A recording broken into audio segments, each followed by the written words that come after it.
जय हिंद साथियों। इस वक्त मैं मौजूद हूँ शामली जनपद में, जहाँ पर आज भारतीय किसान यूनियन एक बहुत बड़ी महत्वपूर्ण प्रेस कॉन्फ्रेंस जा रही है। उस प्रेस कॉन्फ्रेंस से पहले हमारे साथ यहाँ के जो भारतीय किसान यूनियन के कार्यकर्ता हैं और भारतीय किसान यूनियन के जो राष्ट्रीय अध्यक्ष हैं नरेश टिकैत जी, वो भी हमारे साथ है। किन मुद्दों पर प्रेस कॉन्फ्रेंस होगी, क्या मुद्दे रहेंगे, उन्हीं से आज हम सीधी बात करेंगे। इस वक्त हमारे साथ मौजूद है नरेश टिकैत जी। नरेश टिकैत जी, आपका स्वागत है न्यूज़ 24 के साथ। हम ये जानना चाह रहे हैं कि आज शामली में प्रेस कॉन्फ्रेंस आप लोग कर रहे हैं। कल जो है राष्ट्रीय प्रवक्ता जो है उन्होंने की थी, तो क्या मुद्दे हैं आप लोगों के? नहीं, मुद्दे तो कुछ नहीं। मुद्दे तो सिर्फ एक इस सरकार में जो एक बेईमानी की झलक दिखाई दे। जिला पंचायत चुनाव में, प्रमुख के चुनाव में इन्होंने जो गड़बड़ करी, तो लोगों को यही अंदेशा है कि भाई इस तरह की बात ना हो, ये गड़बड़ी ना करे। तो जो सर्व समाज के आदमी यहाँ से इकट्ठा हो रहे बैठे, इनका यही विचार हुआ भाई कोई हम किसी पार्टी से नहीं, हम तो यही चाह भाई निष्पक्ष वो हो, गिनती हो और एक अच्छी यह सरकार भी एक अपनी अच्छी छवि बनावे, जो जनता की भावना है उनका हनन ना हो, सही गिनती हो और निष्पक्षता रहे, उसमें निष्पक्षता झलके जी भी वही अच्छा लगे। अच्छा, कितने संगठन आप लोगों के साथ आज जुड़े हैं? किस किस विभाग के लोग आपके साथ हैं? क्योंकि इधर मैंने देखा किसान यूनियन के राष्ट्रीय अध्यक्ष भी हैं और भारतीय किसान यूनियन भी है, और बताया गया था जो खाप चौधरी हैं वो भी हैं। तो कुल कितने संगठन आपके साथ हैं? नहीं, ये तो सर्व समाज की बात है। सभी संगठन है, जो राजनीतिक संगठन है और खाप चौधरी है जो जिम्मेदार है समाज को, और सभी बिरादरी के, इसमें कोई एक बिरादरी की नहीं बात है। तो हम तो यही कह रहे कि इसमें से उस तरह ना आँख चले कि भाई ये किसी एक संगठन की बात है या एक पार्टी की बात है, या ये तो खाप चौधरी है और इसमें जो समय समय पे निर्णय लेते रहे, इस तरह के जो सामाजिक निर्णय है, जो समाज में कुरीतियाँ है, इब्जा 10 तारीख को या गिनती शुरू हो रही, तो सब तो नज़दीक ही आई है, तो इसी पे बोला जाएगा। तो हम यही कहे भाई इस सब बात में हम बहुत काम करने, समाज के लिए बहुत काम करने, उन पर भी बोलना पड़ेगा। पर फिलहाल तो यह 2-3 दिन बाद जो गिनती है इसी पे ही वो है कि भाई जिला मुजफ्फरनगर में भी वहाँ के प्रशासन को भी कहा, उन्होंने भी हामी भरी कि नहीं हम कोई ऐसी हुआ नहीं। तो एक प्रेस कॉन्फ्रेंस होगी यहाँ से आज, और इसमें सारे को चला जाएगा पेपरों में, एक अवगत करा रहे हुई भाई कोई जिला प्रशासन कोई गड़बड़ ना करे, नहीं तो फिर वो झेलने के लिए तैयार है। मतलब क्या झेलना, मतलब किस तरह का आंदोलन है? कोई भाई लोगों का विरोध झेलने के लिए तैयार है, जो इस तरह की वो हो गड़बड़ हो तो अच्छा नहीं लगता। अगर भाई गड़बड़ और जनता का विरोध झेलना पड़े तो बिल्कुल एक ठीक रहे जी। एक अच्छे भारत का निर्माण हो। और हम लोग ये पूछना चाहते हैं कि प्रेस कॉन्फ्रेंस आप लोग कर रहे हैं, मुजफ्फरनगर में भी हुई है, क्या प्रशासन पे विश्वास नहीं है? ऐसी प्रेस कॉन्फ्रेंस क्यों रखी जा रही है? क्योंकि परसों 10 तारीख है, 10 तारीख में मतगणना का ओपनिंग होना है, तो उससे पहले प्रेस कॉन्फ्रेंस क्या मायने रखती है? नहीं, भी 3-4 महीने पहले जो जिला पंचायत में है, इन्होंने जो धांधलेबाजी करी सरकार ने, और जिला प्रशासन, हर जिला प्रशासन कोई सा भी जिला हो, बिल्कुल निकाला 100 की 100% बेईमानी करी इन्होंने।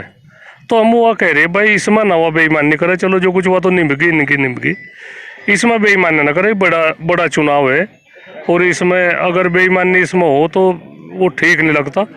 एक जनता का विरोध झेलना पड़े, एक सड़कों पर जनता हो, तो वो न रहे कि जो जिसने जहाँ अपना मताधिकार का प्रयोग कर रखा है उसकी सही हुआ हो, ठीक रहे बात हो। अच्छा, ये बताइए, जो किसान आएंगे, बात ट्रैक्टर को लेकर के की जा रही है, क्या ट्रैक्टर लेकर के मतगणना स्थल तक पहुंचा जाएगा या क्या रहेगा? नहीं, ये तो ट्रैक्टर तो भाई इनकी घर की सवारी है, ये तो खेती में भी काम करे और कहीं बैठ के चले जाओ तो उसमें भी चले जाओ, मतगणना स्थल तक थोड़ा ही पहुँचेंगे, वो तो बाहर रहेंगे भाई। चलो ठीक है, 100 मीटर, 200 मीटर, 300 मीटर जितने भी दूर तक रहेंगे, तो साधन है कि नकाने का, उसमें ट्रैक्टर का सा बवंडर क्यों बना जाग भाई।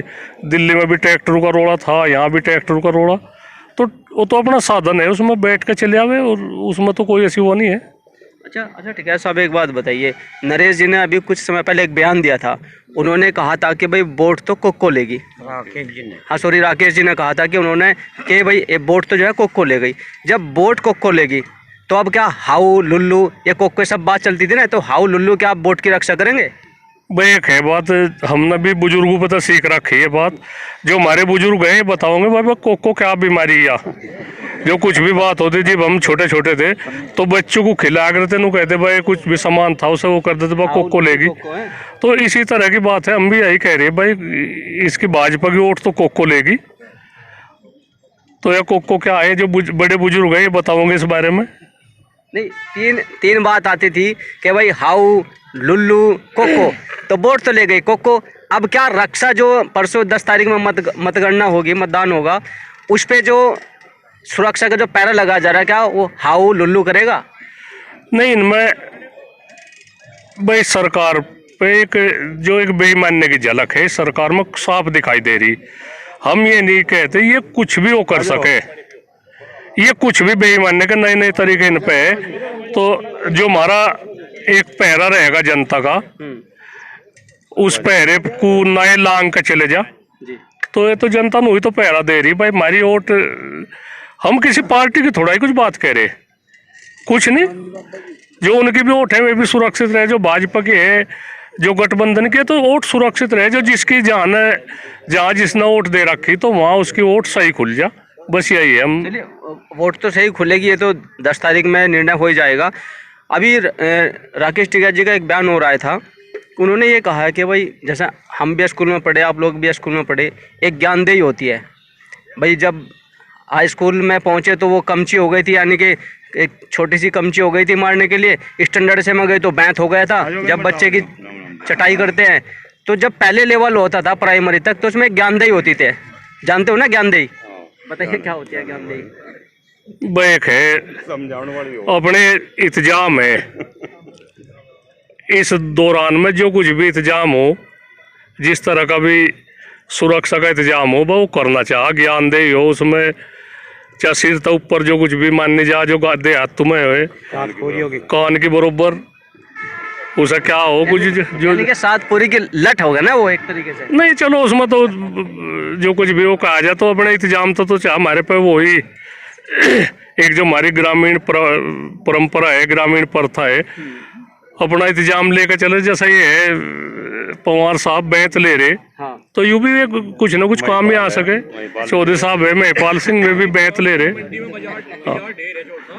तो अपना टेंडी गोदी तो अपने साथ रहे, वो तो अच्छा लगे जी भी ठीक रहे। वो बात तो सही है कि चलो वो बुजुर्ग ले रहे हैं, लेकिन ज्ञानदेही को साथ में लाने का मतलब तो है कि भाई अगर कुछ बात होती है कि लोगों को ज्ञान देना, उससे है ना डराना धमकाना। नहीं डराना धमका तो नहीं, पर इंतजाम तो अपना चाह, पता नहीं कहाँ क्या हथियार काम आ जा भाई। अपने एक जो आवारा पशु है सब तो खतरनाक तो ये हो रहा है मामला, सभी लेकर चल रहे गाँवों में, तो रात के उसमें रहे तो पता नहीं दिन में भी या मंडी में भी पता नहीं कहाँ कहाँ इतने ये जो आवारा पशु है, तो इनका भी इंतजाम है अपना ठीक है।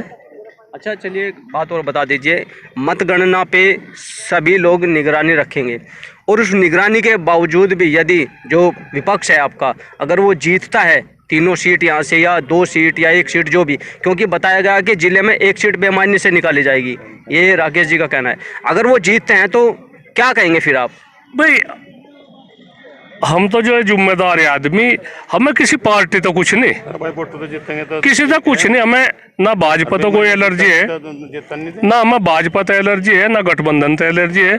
हम तो नुचा एक निष्पक्ष बात हो, निष्पक्ष जांच हो या निष्पक्ष गिनती है, निष्पक्ष हो जाए। हमें कोई किसी से कुछ नहीं ना, हमने कभी किसी का झंडा लगा रखा ना कुछ है। एक वो है, हम ना हमेशा समाज में यही रखी बात भाई, शांति से जैसे चुनाव की बात थी, शांति में चुनाव हो, एक जो कैंडिडेट जिस पार्टी का भी जीतता का अपने ये में भी हम लोग कोई गैर नहीं है, अपने ये सब कोई किसी को कोई बड़ा जल्लूस ना लेकर चले, कोई कहीं तनाव ना हो। तो इस तरह की समाज की जो दूरता बात आई, पहले से ही बात ऐसे मौके पर समाज की जो दायित्व बने, जो जिम्मेदारों का दायित्व बने, में आज जो प्रेस कॉन्फ्रेंस है इसमें कही जाएगी। अच्छा, इतना और बता दीजिए, क्योंकि यूक्रेन का मुद्दा छिड़ा हुआ है, पूरे देश में हाईलाइट हो रहा है, तो राकेश जी ने यह कहा कि जो बीजेपी सरकार है वो इसमें भी अपनी वोट तलाश रही है, क्या ये बात सही है? नहीं, ऐसे तो वहाँ में वोट क्या तराशते, तो थोड़ी सी वो है जो हमारे यहाँ के छात्र वहाँ से फंसे हुए हैं। खैर सरकार बहुत वो काम कर रही है, उसमें नहीं बात है हम सरकार को कहे जो जिम्मेदारी है बड़े स्तर की वो है मामला, पर उसमें और भी वो करे। शायद आज जितने भी छात्र हैं हमारे पूरे आ जा, और प्रधानमंत्री को हम तो यही कहे बा उनकी विदेश में बड़ी अच्छी छवि है, और इस युद्ध को भी रुकवावे। बहुत जान माल का बहुत नुकसान हो गया वहाँ से, उसकी जो आँच है पड़ोस में भी चली जा तो पड़ोस है, ये भी भारत देश भी पड़ोस है, तो ये इस तरह का रुख का रोड़ा बढ़िया नहीं रहता। और जिस तरह से एक लोहे पे भी भारी वो आ गया, बहुत रेट बढ़ गए, डीजल पे भी शायद लोगों को इस तरह का वो दिख रहा, डीएपी पे भी वो दिख रहा, तो इसका तो कहीं ना कहीं फ़र्क पड़ेगा। और एक देश तबाह हो गया, यूक्रेन देश है जो बिल्कुल बर्बाद हो रहा, तो उसमें सबकी जिम्मेदारी है वो सभी रोकने की वो करे।